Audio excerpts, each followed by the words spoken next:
श्री वाहिगुरु साहिब जी। सारग महला पहला। हर बिन क्यों रहिया दुख व्यापै। जीवा साधना फीकी रस बिन। बिन प्रभ काल संतापै।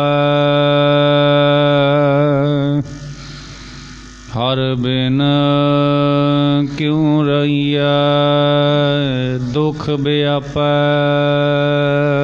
वाहिगुरु जी का खालसा वाहिगुरु जी की फतेह। कोट ब्रह्मंडां दे मालिक जुगो जुगे अटल शब्दा अवतार। दसां पातशाहियां दी आत्मक जोत।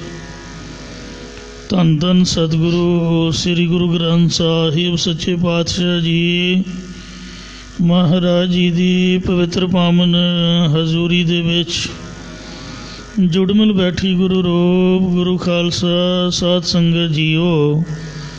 आओ बड़ी प्यार यार सत्कार दे नाल अमृत बाणी हर हर तेरी सुन सुन होवे परम गत मेरी। जलन बुझी शीतल हुए मनुआ सतगुर का दर्शन पाई जियो।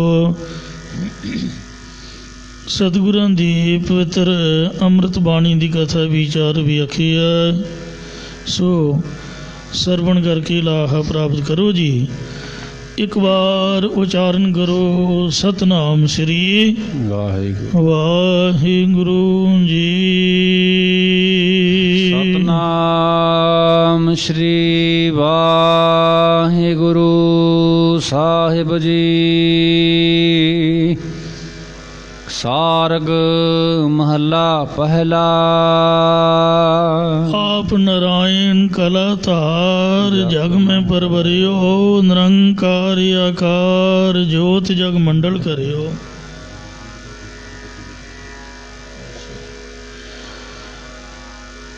सब तो पहला दसवें पातशाह धन धन श्री गुरु गोबिंद सिंह साहब जी महाराज जो पहले पातशाह जी की 10वीं जोत अज उन्होंने गुरता गद्दी गुरपुरब है। समूह संगतां नूं लख लख बधाई होवे। अज दे दिन श्री आनंदपुर साहब विखे जिथे गुरुद्वारा भोरा साहब है उहदे नाल ही महाराज का स्थान है। भाई राम कोयर जी बाबा बुढ़ा साहब जी की अंश विचों उन्होंने सारी मर्यादा निभाई। साहिबां नूं गुरता गद्दी का तिलक लाया।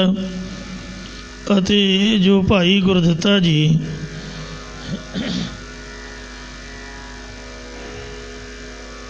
दिल्ली तो नामे पातशाह गुरु तेग बहादुर वालों बख्शिश की गुरता गद्दी की समग्री लैके आए। वो गुरु गोबिंद सिंह साहब जी की झोली पाई। सो समूह संगतां नूं महाराज दे गुरता गद्दी गुरपुरब की लख लख बधाई होवे। पहले पातशाह धन धन श्री गुरु नानक देव जी महाराज। आओ सारंग राग दे विच जो उपदेश बख्शिश करदे ने प्यार नाल सुनो जी। हर बिन क्यों रहिया दुख व्यापै। हे भाई हरि परमेश्वर दे भजन सिमरन तो बिना किवें रहिए।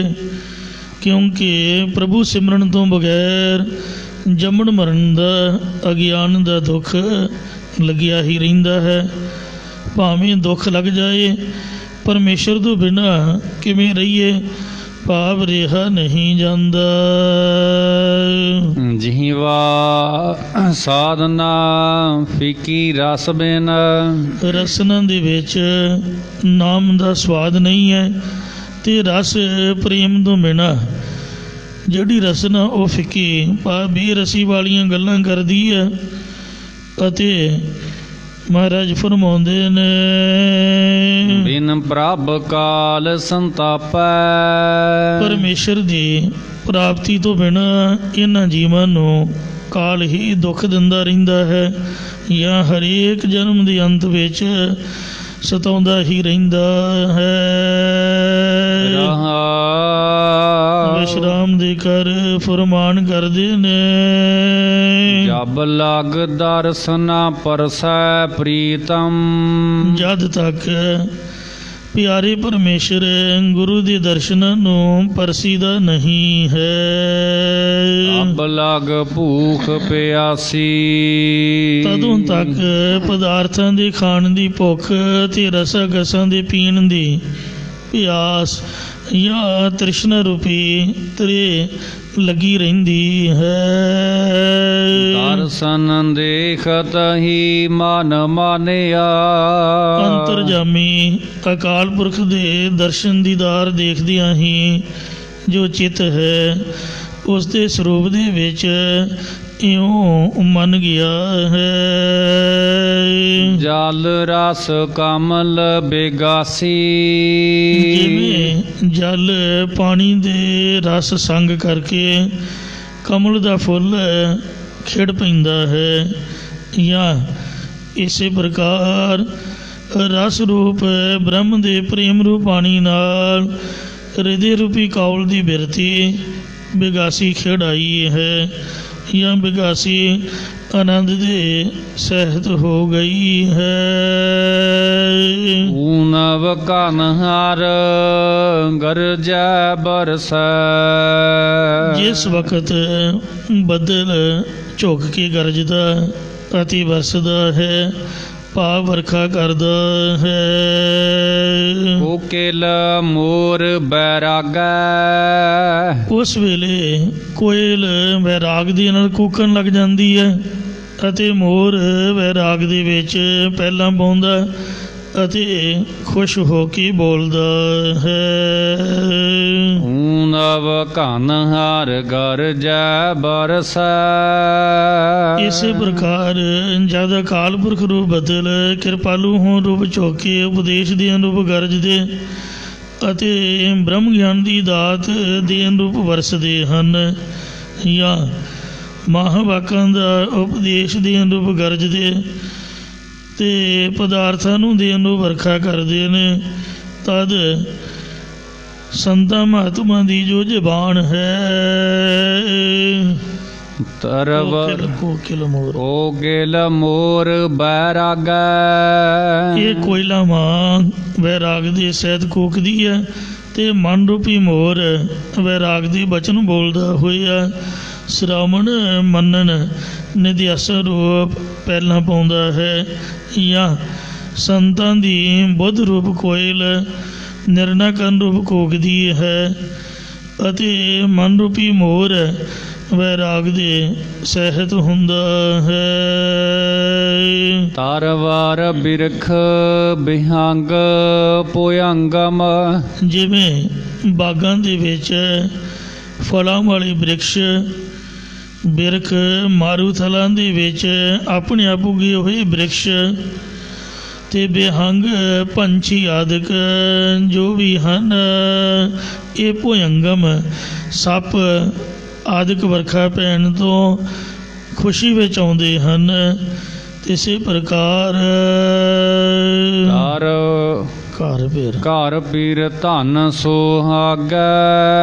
ਜਗਿਆਸੂ ਰੂਪ ਜੋ ਧਨ ਇਸਤਰੀ ਹੈ, ਉਹਦੇ ਹਿਰਦੇ ਰੂਪੀ ਘਰ ਦੇ ਵਿੱਚ ਸੁਹਾਗ ਆਨੰਦ ਪ੍ਰਾਪਤ ਹੁੰਦਾ ਹੈ।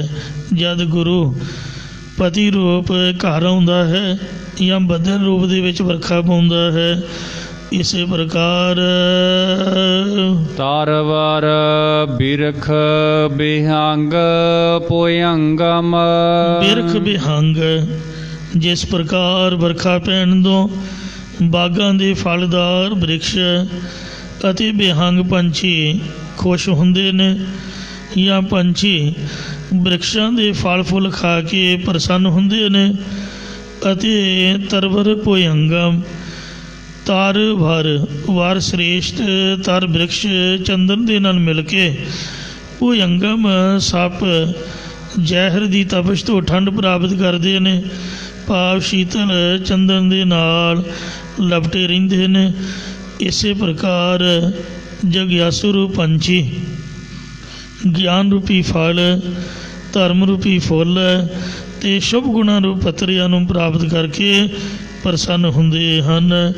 ਇਸੇ ਪ੍ਰਕਾਰ ਤਾਰਵਾਰ ਬਿਰਖ ਬਿਹੰਗ ਭੁਜੰਗਮ ਜੋ ਇੰਦਰੀ ਰੂਪ ਪੰਛੀ ਮਹਾਤਮਾ ਰੂਪੀ ਬ੍ਰਿਕਸ਼ਾਂ ਦਾ ਸੰਗ ਪ੍ਰਾਪਤ ਕਰਕੇ, ਭਾਵ ਦਰਸ਼ਨ ਕਰਕੇ ਪ੍ਰਸੰਨ ਹੁੰਦੇ ਹਨ ਅਤੇ ਗੁਰੂ ਰੂਪ ਸ੍ਰੇਸ਼ਟ ਚੰਦਨ ਦੇ ਬ੍ਰਿਕਸ਼ ਨਾਲ ਮਿਲ ਕੇ ਪ੍ਰੇਮ ਵਾਲੀ ਜਗਿਆਸੂ ਰੂਪ ਸੱਪ ਵਿਸ਼ਿਆ ਰੂਪ ਜ਼ਹਿਰ ਦੀ ਤਪਸ਼ ਤੋਂ ਠੰਡ ਪ੍ਰਾਪਤ ਕਰਦੇ ਹਨ, ਜਾਂ ਨਾਮ ਰੂਪ ਸੀਤਲਤਾ ਦੀ ਕਰਕੇ ਮਨ ਰੂਪੀ ਸੱਪ ਦੀ ਜ਼ਹਿਰ ਮਿਟ ਜਾਂਦੀ ਹੈ। ਘਰ ਪੀਰ ਧਨ ਸੁਹਾਗੈ ਇਹ ਸਾਰੇ ਉਸ ਨੂੰ ਸ਼ੋਭਨੀਕ ਹਨ ਜਿਸ ਜਗਿਆਸੂ ਰੂਪ ਇਸਤਰੀ ਦੇ ਰਿਧੀ ਰੂਪੀ ਘਰ ਵਿੱਚ ਪਤੀ ਪ੍ਰਾਪਤੀ ਦਾ ਸੁਹਾਗ ਆਨੰਦ ਪ੍ਰਾਪਤ ਹੋਇਆ ਹੈ। ਇਸੇ ਪ੍ਰਕਾਰ ਤਾਰਵਾਰ ਬਿਰਖ ਬਿਹੰਗ ਭੁਜੰਗਮ ਬੁੱਧ ਰੂਪ ਧਰਤੀ ਵਿੱਚ ਤਰ ਵਰ ਤਰ ਅਤਿਸ਼ੈ ਕਰਕੇ ਵਰ ਸ੍ਰੇਸ਼ਟ ਗੁਣਾਂ ਰੂਪ ਬ੍ਰਿਕਸ਼ ਪੈਦਾ ਹੋਣ ਕਰਕੇ ਇੰਦਰੀਆਂ ਰੂਪ ਪੰਛੀਆਂ ਨੂੰ ਆਨੰਦ ਪ੍ਰਾਪਤ ਹੋਇਆ ਹੈ ਅਤੇ ਪ੍ਰੇਮ ਰੂਪੀ ਸੱਪ ਨੂੰ ਵੀ ਖੇੜਾ ਹੋਇਆ ਹੈ। ਘਰ ਪੀਰ ਧਨ ਸੁਹਾਗੈ ਇਉਂ ਜਗਿਆਸੂ ਰੂਪ ਇਸਤਰੀ ਦੇ ਰਿਧੀ ਰੂਪੀ ਘਰ ਦੇ ਵਿੱਚ ਪਤੀ ਪਰਮੇਸ਼ਰ ਦੀ ਪ੍ਰਾਪਤੀ ਦਾ ਸੁਹਾਗ ਆਨੰਦ ਪ੍ਰਾਪਤ ਹੋਇਆ ਹੈ।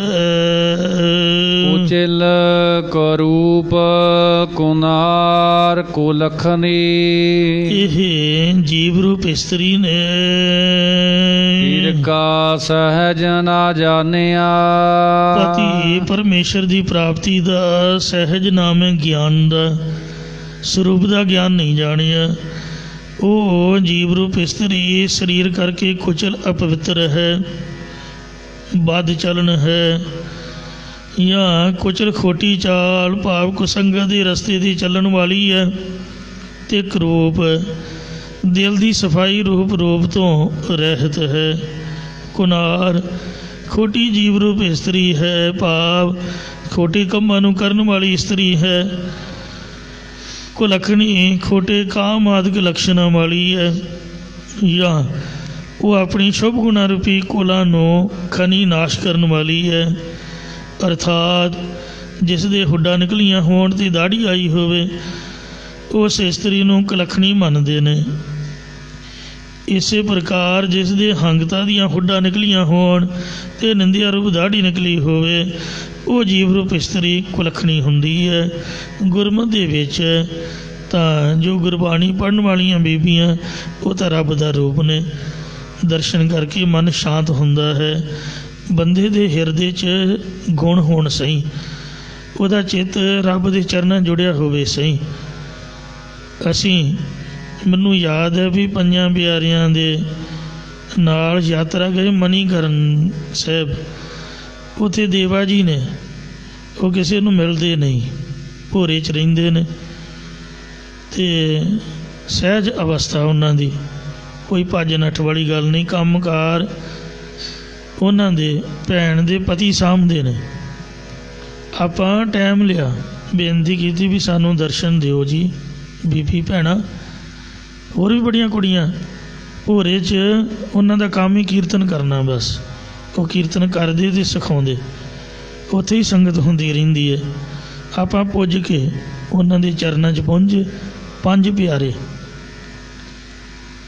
ਅਤੇ ਭਗਵੇਂ ਬਸਤਰ ਪਹਿਨਦੇ ਨੇ, ਔਰ ਦਰਸ਼ਨ ਕਰਕੇ ਮਨ ਖਿੜਦਾ ਹੈ, ਹਿਰਦਾ ਸ਼ਾਂਤ ਹੁੰਦਾ ਉਹਦੇ ਕੋਲ ਬੈਠ ਕੇ। ਇਉਂ ਜਿਹੜੀਆਂ ਗੁਰਮੁਖ ਰੂਹਾਂ ਨੇ, ਭਾਵੇਂ ਉਹ ਬੀਬੀ ਹੈ ਅਤੇ ਭਾਵੇਂ ਉਹ ਮਰਦ ਹੈ, ਤੋ ਜਿਹਦੇ ਹਿਰਦੇ 'ਚ ਮਹਾਰਾਜ ਦਾ ਨਾਮ ਹੈ, ਚਿੱਤ ਵਾਹਿਗੁਰੂ ਦੇ ਚਰਨਾਂ 'ਚ ਜੁੜਿਆ ਹੋਇਆ ਅਤੇ ਉਹ ਤਾਂ ਚੜ੍ਹਦੀ ਕਲਾ ਅਵਸਥਾ ਰੱਬ ਦਾ ਰੂਪ ਨੇ। ਇੱਥੇ ਖੋਟੇ ਲੱਖਣ ਜੋ ਅਵਗੁਣਾਂ ਦਾ ਨਾਮ ਹੈ। ਇਸ ਲਈ ਸੋ ਜਿਹਨੇ ਵਾਹਿਗੁਰੂ ਪਤੀ ਪਰਮੇਸ਼ਰ ਦੇ ਗਿਆਨ ਨੂੰ ਨਹੀਂ ਜਾਣਿਆ ਉਹ ਅਪਵਿੱਤਰ ਵੀ ਹੈ, ਭਾਵੇਂ ਬੰਦਾ ਹੀ ਹੈ ਭਾਵੇਂ ਜਨਾਨੀ ਹੈ। ਜਿਹੜੇ ਵਿਸ਼ੇ ਵਿਕਾਰਾਂ 'ਚ ਖਚਤ ਨੇ, ਜਿੰਨਾ ਮਰਜ਼ੀ ਨਹਾ ਧੋ ਲੈਣ, ਜਿੰਨਾ ਮਰਜ਼ੀ ਆਪ ਦਾ ਸਰੂਪ ਸੁੰਦਰ ਬਣਾ ਲੈਣ, ਭਾਵੇਂ ਧਾਰਮਿਕ ਲਿਬਾਸ ਵੀ ਲਾ ਕੇ ਸ਼ਿੰਗਾਰ ਆਦਿ ਕਰ ਲੈਣ, ਉਹ ਤਾਂ ਵੀ ਕੁਚਲ ਪਵਿੱਤਰ ਨੇ, ਖੋਟੇ ਰੂਪ ਵਾਲੇ ਨੇ। ਤੋ ਖੋਟੀ ਇਸਤਰੀ ਦੀ ਤਰ੍ਹਾਂ ਖੋਟੇ ਲਕਸ਼ਣਾਂ ਵਾਲੇ ਹਨ।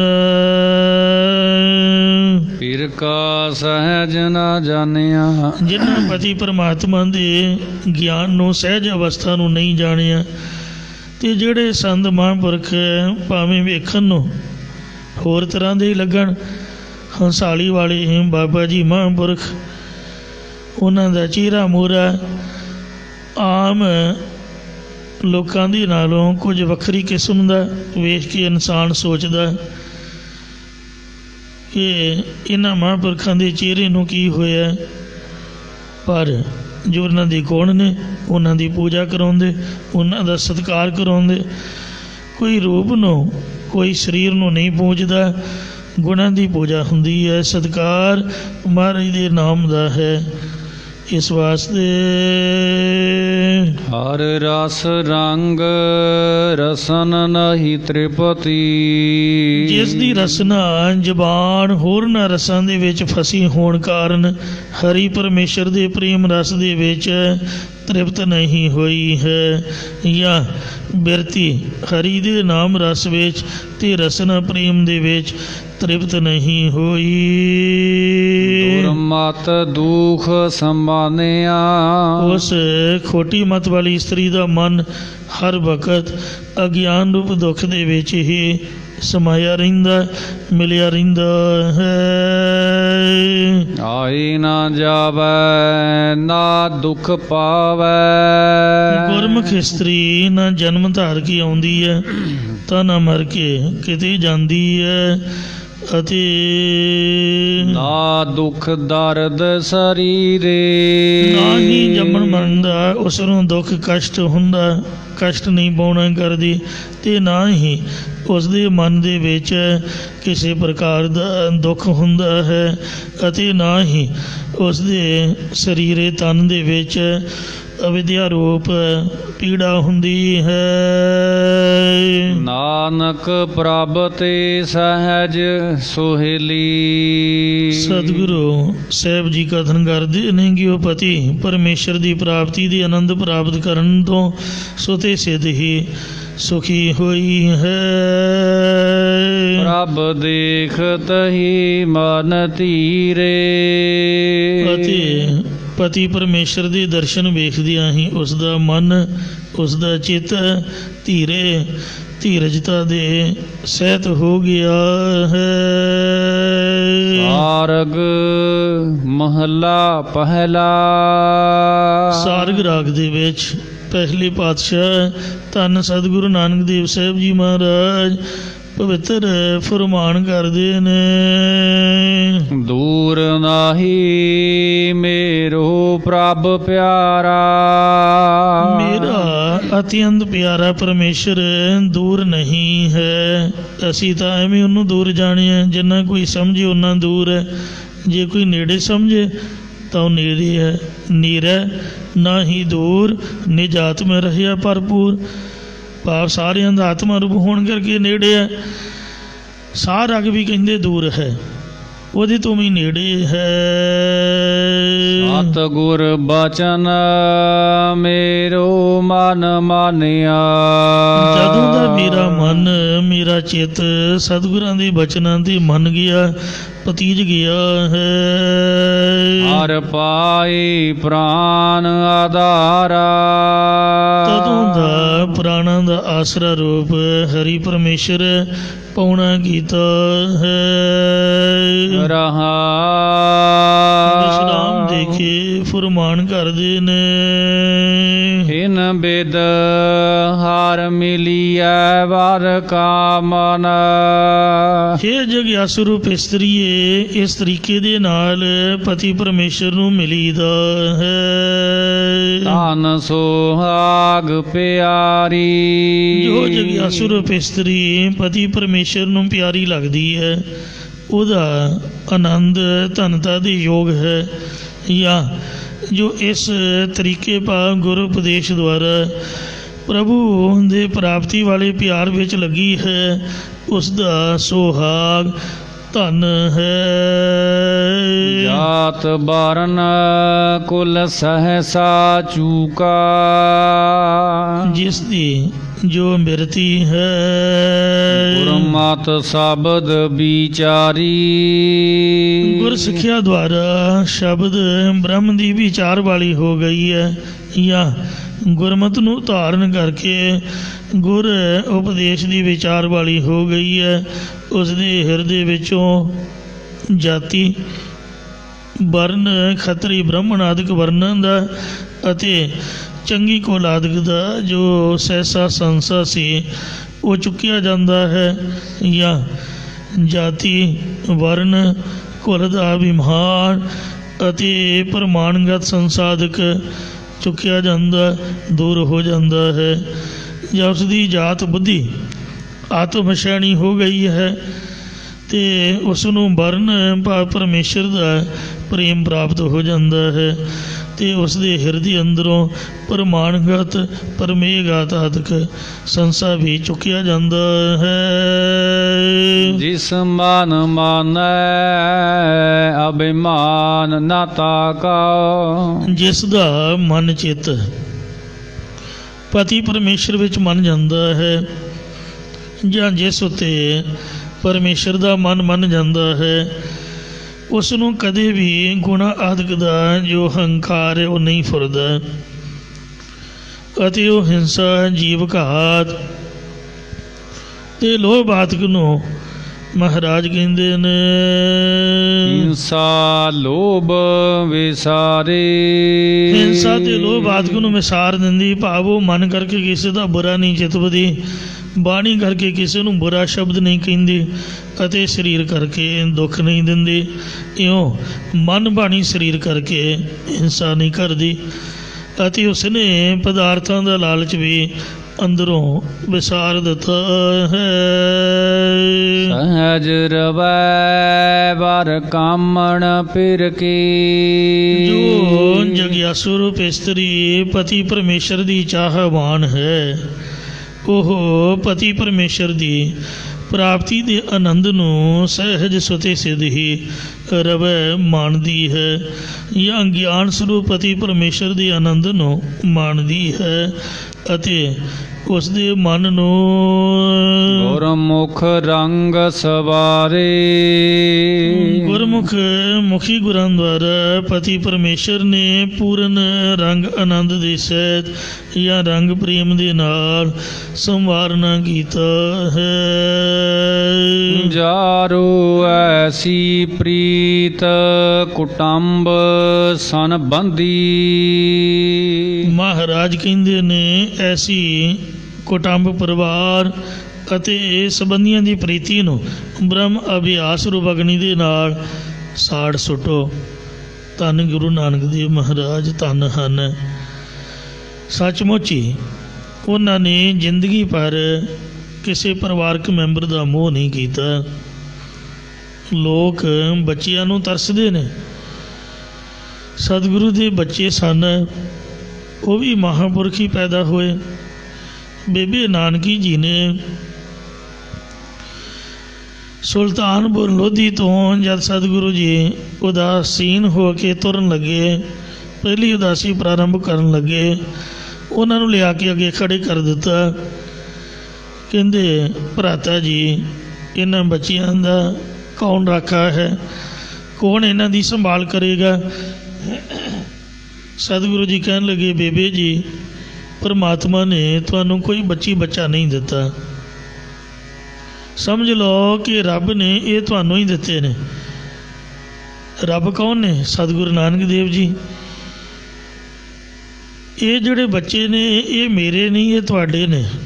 ਆਪਦੇ ਬੱਚੇ ਸਮਝ ਕੇ ਤੁਸੀਂ ਇਹਨਾਂ ਦੀ ਪਾਲਣਾ ਕਰ ਲਵੋਗੇ, ਪਰ ਜੋ ਵਾਹਿਗੁਰੂ ਨੇ ਮੇਰੀ ਡਿਊਟੀ ਲਾਈ ਉਹ ਮੈਂ ਹੀ ਕਰ ਸਕਦਾ, ਕੋਈ ਹੋਰ ਨਹੀਂ ਕਰ ਸਕਦਾ। ਅਤੇ ਤੁਸੀਂ ਮੇਰਾ ਰਾਹ ਨਾ ਰੋਕੋ, ਤੁਸੀਂ ਤਾਂ ਜਾਣਦੇ ਹੀ ਹੋ। ਇਸ ਲਈ ਮੈਨੂੰ ਉਹ ਡਿਊਟੀ, ਮੈਨੂੰ ਉਹ ਸੇਵਾ ਨਿਭਾਉਣ ਦਿਓ, ਸੰਸਾਰ ਦੇ ਬੱਚਿਆਂ ਦੀ ਸੰਭਾਲ ਕਰਨ ਦਿਓ।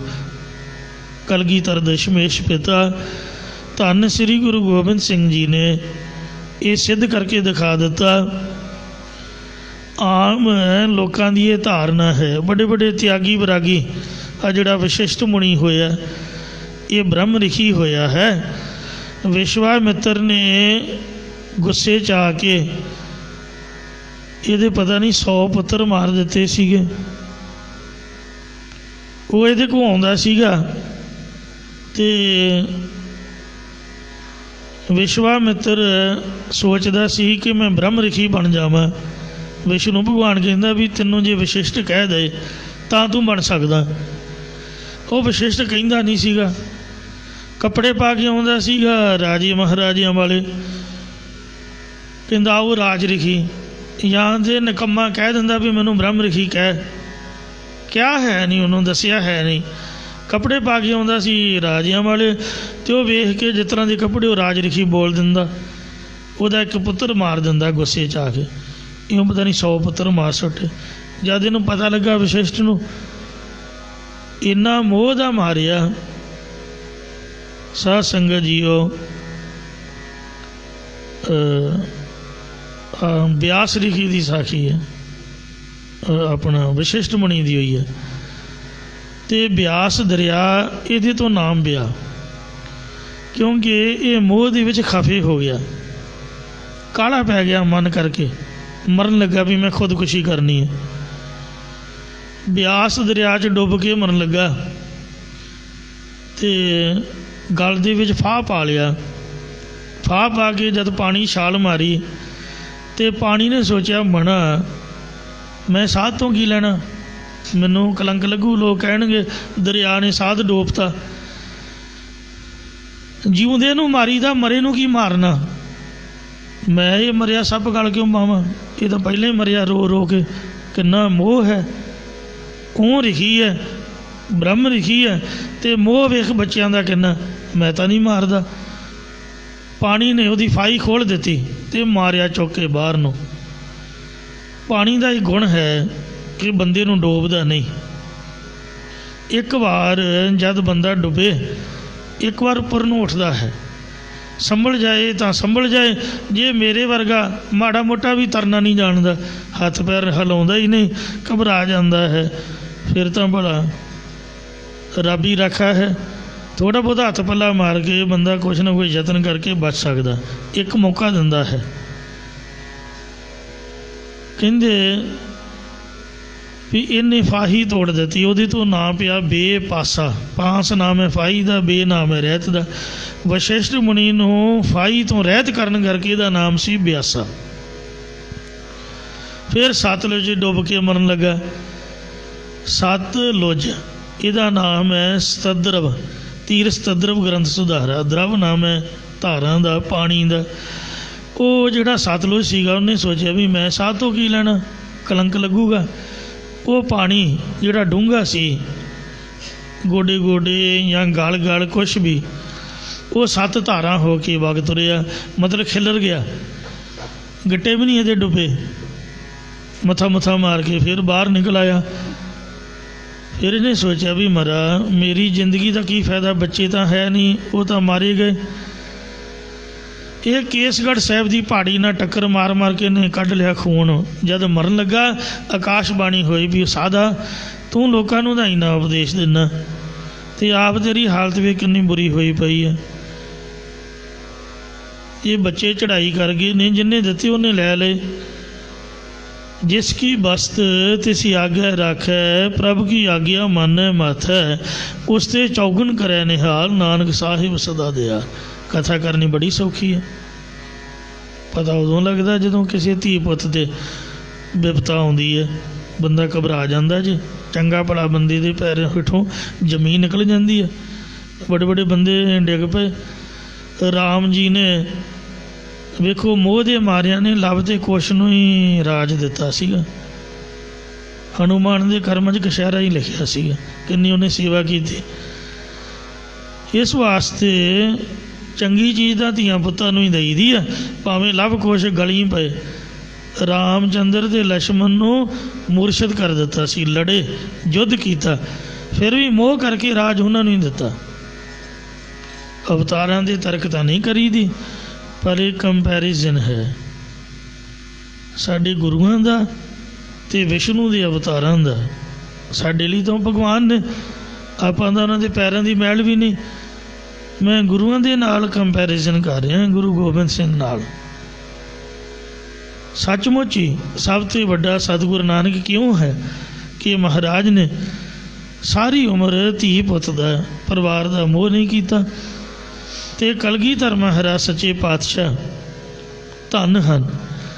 ਉਸੇ ਹੀ ਕੇਸਗੜ੍ਹ ਦੀ ਪਹਾੜੀ ਨਾਲ ਜਦ ਇਹ ਵਸ਼ਿਸ਼ਟ ਮੱਥਾ ਮਾਰ ਕੇ ਮਰਨ ਲੱਗਾ, ਆਕਾਸ਼ਬਾਣੀ ਦੁਆਰਾ ਆਖਿਆ ਵਾਹਿਗੁਰੂ ਨੇ ਕਿ ਤੂੰ ਮਰ ਨਾ, ਜੋ ਤੇਰੀ ਇਸਤਰੀ ਦੇ ਉਦਰ ਦੇ ਵਿੱਚ ਬੱਚਾ ਪਲ ਰਿਹਾ ਉਹ ਪੁੱਤਰ ਹੋਵੇਗਾ, ਉਹਦੇ ਤੋਂ ਤੇਰੀ ਕੁੱਲ ਚੱਲੇਗੀ। ਮਤਲਬ ਵੱਡੇ ਵੱਡੇ ਰਿਸ਼ੀ ਮੁਨੀ ਜਿਨ੍ਹਾਂ ਸਭ ਕੁਛ ਹੀ ਤਿਆਗਿਆ ਹੋਇਆ ਸੀਗਾ, ਉਹ ਵੀ ਆਪਦੀ ਕੁੱਲ ਚਲਾਉਣ ਲਈ ਪੁੱਤਰਾਂ ਦਾ ਆਸਰਾ ਲੈਂਦੇ, ਵੀ ਪੁੱਤਾਂ ਤੋਂ ਬਗੈਰ ਨਾਮ ਨਹੀਂ ਰਹਿੰਦਾ। ਗੁਰੂ ਗੋਬਿੰਦ ਸਿੰਘ ਨੇ ਸਿੱਧ ਕਰਕੇ ਦਿਖਾ ਦਿੱਤਾ ਵੀ ਕੁਲਾਂ ਪੁੱਤਾਂ ਨਾਲ ਨਹੀਂ ਚੱਲਦੀਆਂ, ਕੁਲਾਂ ਕੁਰਬਾਨੀ ਨਾਲ ਚੱਲਦੀਆਂ ਨੇ। ਜੇ ਪੁੱਤ ਜਿਉਂਦੇ ਰੱਖਣੇ ਚਾਹੁੰਦੇ ਤੇ ਚਮਕੌਰ ਦੀ ਜੰਗ ਚਾਪ ਨਿਕਲੇ ਸੀਗੇ, ਉਹ ਕਿਹੜਾ ਨਿਆਣੇ ਸੀ, ਵੀ ਮੋਢਿਆਂ ਦੇ ਚੌਕੇ ਵੀ ਮਹਾਰਾਜ ਬਾਹਰ ਕੱਢ ਸਕਦੇ। 3 ਸਿੰਘ ਹੋਰ ਵੀ ਨਾਲ ਸੀਗੇ, ਉਹ ਵੀ ਮੋਢਿਆਂ 'ਤੇ ਚੁੱਕ ਸਕਦੇ ਸੀ, ਨਿਆਣੇ ਥੋੜ੍ਹੇ। ਸਾਹਿਬਜ਼ਾਦੇ ਘੋੜੇ ਭਜਾਉਂਦੇ ਸੂਰਮੇ ਸਨ, ਉਹ ਤਾਂ ਕਈਆਂ ਨੂੰ ਮਾਰ ਕੇ ਜਿਉਂਦੇ ਨਿਕਲ ਜਾਂਦੇ, ਪਰ ਨਹੀਂ, ਆਪਦੀ ਮਰਜ਼ੀ ਦੇ ਨਾਲ ਆਖਿਆ ਕਿ ਲੋਕ ਜੋ ਮਰਜ਼ੀ ਮੈਨੂੰ ਕਹਿਣ ਵੀ ਇਹ ਜੰਗ ਦਾ ਚੋਰ ਹੈ, ਇਹਨੇ ਆਹ ਕੀਤਾ ਉਹ ਕੀਤਾ, ਪਰ ਮੈਂ ਇਹ ਨਹੀਂ ਸੁਣਨਾ ਚਾਹੁੰਦਾ। ਗੁਰੂ ਗੋਬਿੰਦ ਸਿੰਘ ਨੇ ਪੁੱਤ ਹੋਰ ਸਮਝੇ, ਸਿੱਖ ਹੋਰ ਸਮਝੇ। ਵੱਡਿਆਂ ਨੂੰ ਚਮਕੌਰ ਦੀ ਜੰਗ ਵਿੱਚ ਸ਼ਹੀਦ ਕਰਾ ਕੇ ਜੈਕਾਰੇ ਛੱਡੇ, 3 ਸਿੰਘਾਂ ਨੂੰ ਆਪਦੇ ਨਾਲ ਜਿਉਂਦੇ ਕੱਢਿਆ, ਜਾਣ ਬੁੱਝ ਕੇ ਸ਼ਹੀਦ ਕਰਵਾਏ। ਫਿਰ ਛੋਟਿਆਂ ਨੂੰ ਸਰਹੰਦ ਦੀਆਂ ਨੀਹਾਂ ਦੇ ਵਿੱਚ ਮਾਤਾ ਜੀ ਸਹਿਤ ਵੇਖੋ ਕੁਰਬਾਨ ਕੀਤਾ। ਇਹ ਗੁਰੂ ਸਾਹਿਬ ਜੀ ਦੀ ਸੋਚ ਹੀ ਸੀ ਕਿ ਸਾਹਿਬਜ਼ਾਦੇ ਜੈਕਾਰੇ ਛੱਡਦੇ ਹੋਏ ਨੀਹਾਂ ਦੇ ਵਿੱਚ ਆਪ ਦਾ ਚਣਵਾ ਗਏ। ਆਪਦੇ ਪਿਤਾ ਦਾ ਅਸਰ ਹੁੰਦਾ ਹੈ, ਜੋ ਮਾਂ ਪਿਓ ਦਾ ਸੁਭਾਅ ਹੋਵੇ ਉਹੀ ਬੱਚਿਆਂ 'ਚ ਜਾਂਦਾ। ਛੋਟੇ ਬਚਪਨ ਦੇ ਵਿੱਚ ਹੀ ਵੇਖੋ ਕਿੰਨਾ ਦਲੇਰੀ ਭਰਿਆ ਉਹਨਾਂ ਕਾਰਜ ਕੀਤਾ, ਕੁਰਬਾਨ ਹੋ ਗਏ। ਸਤਿਗੁਰੂ ਜੀ ਨੇ ਆਪਦੀ ਮਰਜ਼ੀ ਨਾਲ ਦੇਸ਼ ਤੇ ਕੌਮ ਦੀ ਰੱਖਿਆ ਲਈ ਆਪਦੇ ਬੱਚਿਆਂ ਨੂੰ ਵਾਰਿਆ। ਔਰ ਮਹਾਰਾਜ ਦੀ ਉਮਰ 42 ਸਾਲਾਂ 'ਚ ਤਾਂ ਫਤਿਹ ਬੁਲਾ ਗਏ। 40 ਸਾਲ ਦੀ ਉਮਰ ਕੀ ਹੁੰਦੀ ਹੈ? ਚਮਕੌਰ ਦੀ ਜੰਗ ਤੋਂ ਬਾਅਦ ਜਦ ਮਾਛੀਵਾੜੇ ਦੇ ਜੰਗਲਾਂ ਰਾਹੀਂ ਗੁਰੂ ਜੀ ਬਚ ਕੇ ਨਿਕਲੇ, ਦਮਦਮਾ ਸਾਹਿਬ ਸਤਿਗੁਰਾਂ ਦੇ ਮਹਿਲ ਗੁਰੂ ਸਾਹਿਬ ਨੂੰ ਮਿਲੇ ਸਨ।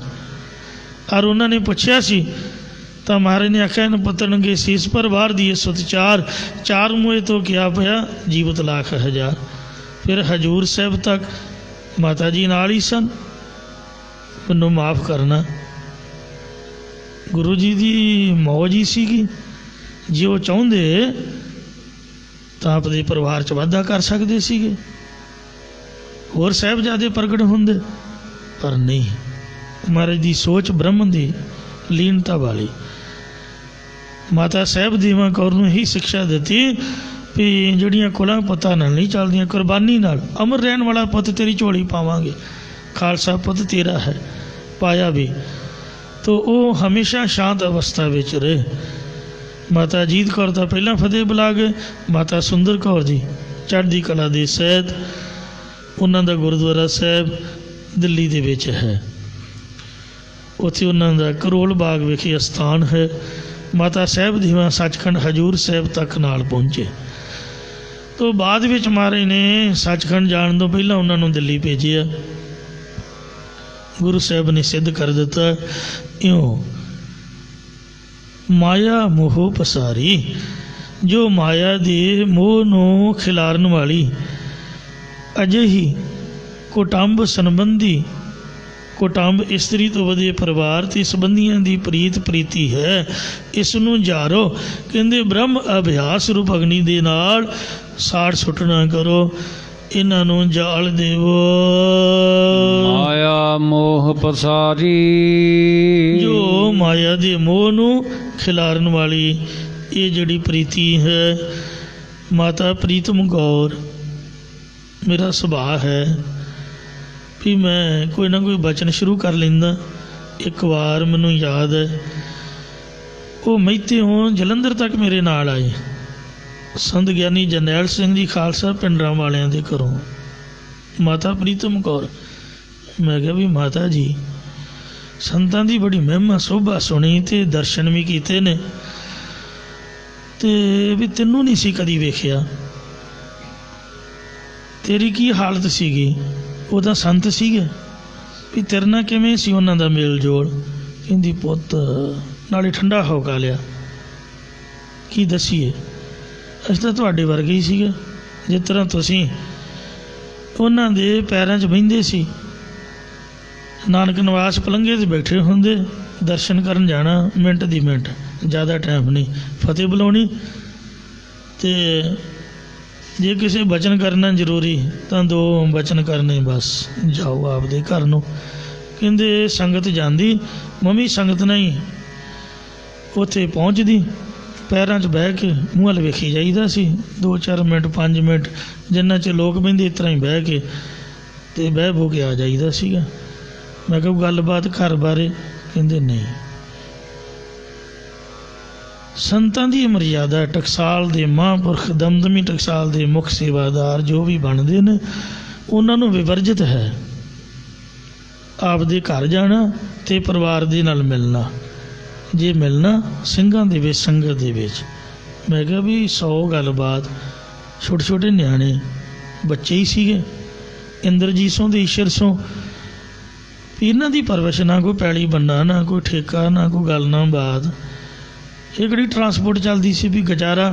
ਕਹਿੰਦੇ ਬਾਬਾ ਠਾਕਰ ਸੋਂ ਜਿਉਂਦਾ ਰਹੇ, ਇਹ ਸਾਨੂੰ ਪੁੱਛਦਾ ਹੁੰਦਾ ਸੀ ਕਿ ਮਾਤਾ ਜੀ ਕੋਈ ਲੋੜ, ਗੁਰੂ ਘਰੋਂ ਹੀ ਸਭ ਕੁਛ ਲੋੜਾਂ ਪੂਰੀਆਂ ਹੁੰਦੀਆਂ, ਪਰ ਉਹਨਾਂ ਨੇ ਕੁਛ ਵੀ ਦਿੱਤਾ, 1 ਰੁਪਈਆ ਨਹੀਂ ਸਾਡੀ ਤਲੀ 'ਤੇ ਰੱਖਿਆ। ਇਹ ਨਹੀਂ ਬੱਚੇ ਦੇ ਸਿਰ 'ਤੇ ਹੱਥ ਹੀ ਫੇਰ ਦਿਓ ਵੀ 5 ਰੁਪਈਏ ਲਿਆ ਬੱਚੇ, ਇਹਨੂੰ ਖਰਚ ਲਈ। ਕਹਿੰਦੇ ਬਾਬਾ ਜੀ ਲੋੜ ਪੂਰੀ ਕਰਦੇ ਸੀਗੇ, ਉਹ ਜਿਉਂਦੇ ਰਹਿਣ। ਸਭਨਾਂ ਨੂੰ ਉਹਨਾਂ ਨੇ ਸਾਂਭਿਆ, ਜੋ ਵੀ ਉਹਨਾਂ ਨਾਲ ਬਚਨ ਬਿਲਾਸ ਕਰੀਦਾ ਸੀਗਾ। ਇਸ ਵਾਸਤੇ ਇਹ ਰੱਬ ਦੇ ਘਰ ਦੇ ਮਹਾਂਪੁਰਖਾਂ ਦੀ ਸੰਗਤ ਦੀ ਮਰਿਆਦਾ ਹੈ। ਗੁਰਸਿੱਖਾਂ ਇੱਕੋ ਪਿਆਰ, ਗੁਰਮਿੱਤਾਂ ਪੁੱਤਾਂ ਭਾਈਆਂ। ਸਿੰਘ ਸਾਹਿਬ ਗਿਆਨੀ ਰਾਮ ਸੋ ਨੂੰ ਮੈਂ ਪੁੱਛਿਆ, ਮੈਂ ਕਿਹਾ ਵੀ ਤੂੰ ਸੰਤਾਂ ਦਾ ਭਤੀਜਾ ਸੀਗਾ, ਤੂੰ ਜਥੇ 'ਚ ਰਿਹਾ ਕਿਵੇਂ? ਕਹਿੰਦੇ ਤੁਹਾਡੇ ਵਾਂਗ ਹੀ ਰਹੀਦਾ ਸੀ,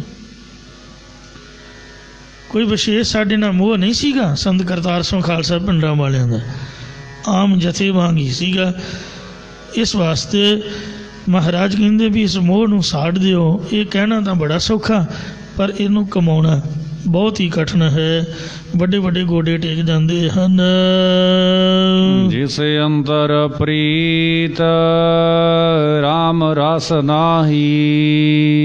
ਮੈਂ ਜਦ ਵੀ ਦਿੱਲੀ ਜਾਂਦਾ ਹਾਂ ਤਾਂ ਮਹਿਰੌਲੀ ਜ਼ਰੂਰ ਮੱਥਾ ਟੇਕ ਕੇ ਆਉਂਦਾ। ਜਿਸ ਤਰ੍ਹਾਂ ਚੰਡੀਗੜ੍ਹ ਤੋਂ ਸੁਹਾਣਾ ਪਿੰਡ 'ਚ ਸ਼ਹੀਦਾਂ ਦਾ ਸਥਾਨ, ਇਸ ਤਰ੍ਹਾਂ ਬੰਗਲਾ ਸਾਹਿਬ ਤੋਂ ਉਦੋਂ ਤਾਂ ਬੱਸ 10 ਰੁਪਈਏ ਲੈਂਦੀ ਹੁੰਦੀ ਸੀ।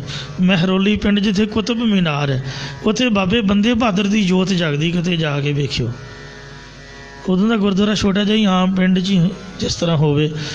ਹੁਣ ਉਹ ਕਾਰ ਸੇਵਾ ਵਾਲਿਆਂ ਨੇ ਸੋਹਣਾ ਬਣਾ ਦਿੱਤਾ। 2 ਜੋਤਾਂ ਜਗਦੀਆਂ ਗੁਰਦੁਆਰੇ ਦੇ ਉੱਪਰ, ਸਭ ਤੋਂ ਟੀਸੀ 'ਤੇ। ਇੱਕ ਗਲੀ ਦੇ ਵਿੱਚ ਹੈ, ਆਮ ਬਾਜ਼ਾਰ ਜਾ ਰਿਹਾ, ਬਾਜ਼ਾਰ ਦੇ ਵਿੱਚ ਸਿੰਘਾਂ ਦਾ ਸਥਾਨ ਬਣਿਆ ਹੋਇਆ, ਕੁਤਬ ਮੀਨਾਰ ਦੇ ਬਿਲਕੁਲ ਮੁੱਢ ਦੇ ਵਿੱਚ। ਧੰਨ ਬਾਬਾ ਜੀ, ਜਿਨ੍ਹਾਂ ਦਾ 4 ਸਾਲ ਦਾ ਬੱਚਾ ਬਾਬਾ ਅਜੈ ਸਿੰਘ, ਪੁੱਤਾਂ ਦਾ ਮੋਹ ਬੰਦੇ ਨੂੰ ਮਾਰ ਸੁੱਟਦਾ ਹੈ। ਜਿੰਨਾ ਮਰਜ਼ੀ ਕੋਈ ਖਾੜਕੂ ਹੋਵੇ, ਜਿੰਨਾ ਮਰਜ਼ੀ ਬਹਾਦਰ ਹੋਵੇ, ਮੋਹ ਦੇ ਅੱਗੇ ਬੰਦਾ ਈਨ ਮੰਨ ਜਾਂਦਾ। ਅਤੇ ਸਰਕਾਰਾਂ ਵੀ ਬੜੀਆਂ ਜ਼ਾਲਮ ਹੁੰਦੀਆਂ। ਬਾਬਾ ਜੀ ਦੇ ਅੱਖਾਂ ਦੇ ਸਾਹਮਣੇ 700 ਗੁਰੂ ਦੇ ਸਿੱਖ, ਗੁਰੂ ਦੇ ਲਾਲ, ਗੁਰੂ ਦੇ ਪਿਆਰੇ। ਖਾੜਕੂ ਤਾਂ 10-20 ਹੀ ਹੋਣਗੇ ਜਿਹੜੇ ਗੁਰਦਾਸ ਨੰਗਲ ਦੀ ਕੜੀ ਵਿੱਚੋਂ ਪਕੜੇ ਸੀਗੇ। ਬਾਕੀ ਤਾਂ ਪਿੰਡਾਂ ਦੇ ਆਮ ਲੋਕ ਹੀ ਸੀਗੇ। ਬਾਬਾ ਜੀ ਦੇ ਅੱਖਾਂ ਸਾਹਮਣੇ ਉਹਨਾਂ ਨੂੰ ਕੋਹ ਕੇ ਸ਼ਹੀਦ ਕੀਤਾ ਵੀ ਇਹ ਘਬਰਾ ਕੇ ਮੁਸਲਮਾਨ ਬਣ ਜਾਣ। ਜਦ ਬਾਬਾ ਜੀ ਟਸ ਤੋਂ ਮਸ ਨਾ ਹੋਏ, ਬੱਚਾ ਲੈ ਕੇ ਖੜਾ ਦਿੱਤਾ। ਕਹਿੰਦੇ ਆ ਬੱਚਾ ਵੇਖ ਤੇਰਾ ਹੀ ਆ ਨਾ, ਤੇਰੇ ਸਾਹਮਣੇ ਹੁਣ ਅਸੀਂ ਇਹਨੂੰ ਕੋਹ ਕੇ ਮਾਰਾਂਗੇ ਤੇ ਜਾਂ ਫਿਰ ਸਾਡੀ ਗੱਲ ਮੰਨ ਜਾ। ਕਹਿੰਦੇ ਨਹੀਂ, ਇਹ ਕਲਗੀਧਰ ਦੀ ਅਮਾਨਤ ਹੈ, ਕੋਈ ਨਹੀਂ, ਉਹਨਾਂ ਕੋਲ ਪਹੁੰਚਣ ਦਿਓ। ਜੋ ਮਹਾਰਾਜ ਨੂੰ ਪਾਉਂਦਾ ਇਹ ਵੀ ਸ਼ਹੀਦੀ ਦੇਊਗਾ। ਉਹਦੇ ਸਾਹਮਣੇ, ਬਾਬਾ ਜੀ ਦੀਆਂ ਅੱਖਾਂ ਦੇ ਸਾਹਮਣੇ ਬਾਬੇ ਅਜੈ ਸਿੰਘ ਨੂੰ ਸ਼ਹੀਦ ਕੀਤਾ ਔਰ ਉਹਦਾ ਕਲੇਜਾ ਕੱਢ ਕੇ ਬਾਬਾ ਜੀ ਦੇ ਮੂੰਹ ਦੇ ਵਿੱਚ ਤੁੰਨਿਆ। ਧੰਨ ਬਾਬਾ ਬੰਦਾ ਸਿੰਘ ਜੀ ਬਹਾਦਰ। ਦੁਨੀਆ ਜੋ ਮਰਜ਼ੀ ਆਖੇ, ਮੈਂ ਤਾਂ ਉਹਨਾਂ ਦੇ ਚਰਨਾਂ 'ਤੇ ਹਮੇਸ਼ਾ ਮੱਥਾ ਟੇਕਦਾ। ਸਭ ਤੋਂ ਪਹਿਲਾਂ ਸਿੱਖ ਕੌਮ ਦੇ ਬਾਦਸ਼ਾਹ ਬਾਬਾ ਬੰਦਾ ਸਿੰਘ ਬਹਾਦਰ ਹੋਏ ਨੇ, ਜਿਨ੍ਹਾਂ ਨੇ ਸਾਧ ਸੰਗਤ ਜੀ ਬਾਬਾ ਬਾਸ ਸਿੰਘ ਨੂੰ ਗਵਰਨਰ ਬਣਾਇਆ ਸਰਹੰਦ ਦੇ ਵਿੱਚ। ਵਜੀਦੇ ਨੂੰ ਘੋੜੇ ਦੀਆਂ ਟਾਪਾਂ ਮਗਰ ਪਾ ਕੇ ਤੂੰ ਘੜੀਸ ਕੇ ਮਾਰ ਕੇ ਤੇ ਖਾਲਸਾ ਰਾਜ ਦਾ ਝੰਡਾ ਚਲਾਇਆ। ਖਾਲਸਾ ਰਾਜ ਕਾਇਮ ਕਰਨ ਵਾਲੇ ਬਾਬਾ ਬੰਦਾ ਸਿੰਘ ਜੀ ਬਹਾਦਰ ਹੋਏ ਨੇ। ਉਹਨੇ ਤੋਂ ਬਾਅਦ ਹੀ ਸਾਰੀਆਂ ਮਿਸਲਾਂ ਹੋਂਦ ਵਿੱਚ ਆਈਆਂ। ਆ ਜਿਹੜੇ ਜੱਟ ਸਰਕਾਰ ਅੱਗੇ ਰੌਲਾ ਪਾ ਰਹੇ, ਕੋਈ ਆਵਾਜ਼ ਨਹੀਂ ਸੁਣਦਾ, ਉਹਨਾਂ ਜੱਟਾਂ ਨੂੰ ਜ਼ਮੀਨਾਂ ਦੇ ਹੱਕ ਬਾਬਾ ਜੀ ਨੇ ਦਵਾਏ ਸੀਗੇ। ਸਭ ਮੁਸਲਮਾਨਾਂ ਨੂੰ ਕੰਨਾਂ ਤੋਂ ਫੜ ਜਿੰਨੇ ਪਿੰਡਾਂ ਦੇ ਵਿੱਚ ਬਣੇ ਫਿਰਦੇ ਸੀ ਪ੍ਰਧਾਨ, ਸਭਨਾਂ ਨੂੰ ਧਰਤੀ 'ਚ ਗੱਡ ਸੁੱਟਿਆ ਮਾਰ ਕੇ। ਜਿਨ੍ਹਾਂ ਕਿਸਾਨਾਂ ਦੀਆਂ ਜ਼ਮੀਨਾਂ 'ਤੇ ਕਬਜ਼ਾ ਕੀਤਾ ਸੀ, ਉਹਨਾਂ ਕਿਸਾਨਾਂ ਨੂੰ ਮਾਲਕ ਬਣਾਇਆ। ਤਾਂ ਹੀ ਉਹ ਦੁਨੀਆ ਬਾਬਾ ਜੀ ਦੇ ਨਾਲ ਹੋਈ।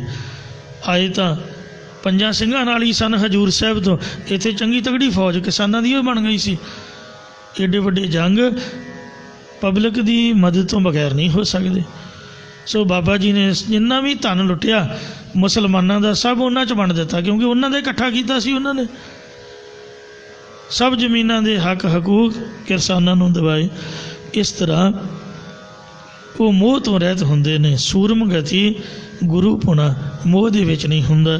ਜਿਸ ਅੰਤਰ ਪ੍ਰੀਤ, ਜਿਸ ਦੇ ਹਿਰਦੇ 'ਚ ਰੱਬ ਦੀ ਪ੍ਰੀਤੀ ਹੈ, ਪ੍ਰਭੂ ਪ੍ਰਾਪਤੀ ਦੀ ਪ੍ਰੀਤੀ ਹੈ, ਰਾਮ ਰਸ ਨਾਹੀ।